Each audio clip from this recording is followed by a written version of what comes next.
自从新装备加强之后，坦克英雄变多了。我看掌盟最近的胜率维鲁斯和薇恩这些打肉的英雄胜率居然那么高，原来都是倒数。现在这俩大师以上，薇恩胜率第一，维鲁斯第5也能看出来，最好的加强就是版本环境适合他。所以那个屌设计师，你能不能把盲僧的这个对吧稍微削一下？新赛季大师以上出场率20%，10把里就有2把盲僧，胜率还能保持前3。一个节奏英雄，看队友脸色的英雄，胜率这么高就很不正常。环境不适合加数值，这个设计师是从隔壁挖来的吗？我还记得2年前这个游戏刚出不久的时候，野区数值怪拉夫应该是顶级的吧，但是随着拉夫没有变，其他英雄的数值逐渐提高，现在野区你看看奥拉夫都快成一个低数值英雄了。所以现在的版本是比以前数值溢出太多了，尤其是从仙宫上线手游之后，英雄打法越来越极端，要么护秒，要么就扛。不像以前双方对吧，先打一套教技能拉扯，再打一套，通过这种拉扯来考验个人技术，来分出胜负。现在没有了，就是纯输出带先攻，谁先打到谁就赢。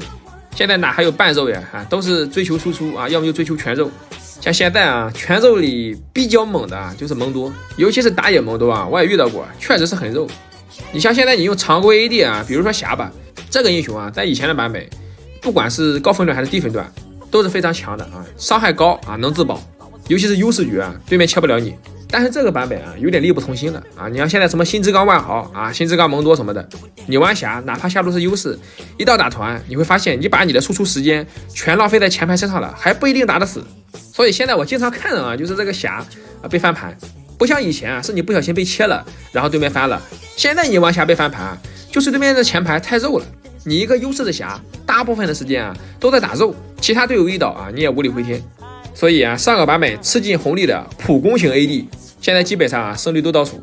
像什么女警啦对吧，金克斯啦，霞啦，卢仙啦，寒冰啦，轮子妈啦都是倒数。就这个版本 AD 里面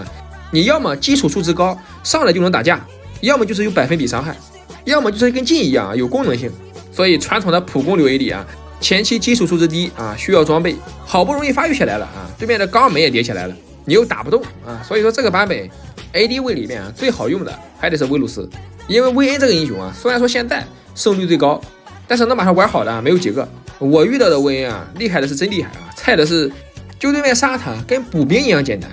所以综合下来我更推荐你去玩这个维鲁斯。这个英雄下限比较高，优势你能 C 劣势的话你也能帮队友打一些保底的伤害。就目前 AD 榜的前5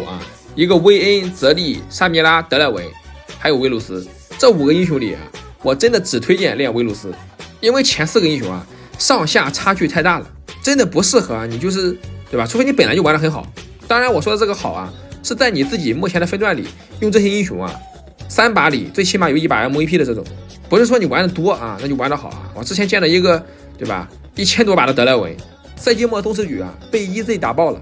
所以你可以把维鲁斯这个英雄当做一个备用，你不用主玩它，只是偶尔遇到对面阵容有像赛恩这种对吧叠新之刚的，你就可以拿一手维鲁斯。然后说一下这个现版本维鲁斯的出装，对面的阵容比较肉的时候，我们符文要选征服者，跟你对线的组合比较弱，前面你想打架你有点残暴，反之你想苟着就带风暴聚集，然后巨杀小攻速，最后再带一个骸骨，当然也可以带超燃，但是超燃这个符文你带了之后线上没有骸骨，前面对拼起来比较吃亏。因为我们现在装备第一件都是吸蓝刀的，就是为了第一件装备就有战斗能力。我们以前是出魔切可以远程对吧消耗，一般不会直接打，所以我们可以带超燃不用带骸骨。但是现在这个版本环境都懂，不要老想着拖后期前期能发力就发力，所以我们都是带骸骨第一件出吸蓝刀，然后 CD 血、峡谷、王冠和青龙刀。为什么要出青龙刀呢？因为我们带的是征服者和骸骨， CD 明显不如以前带校尉和超燃够，所以我们需要青龙刀的被动。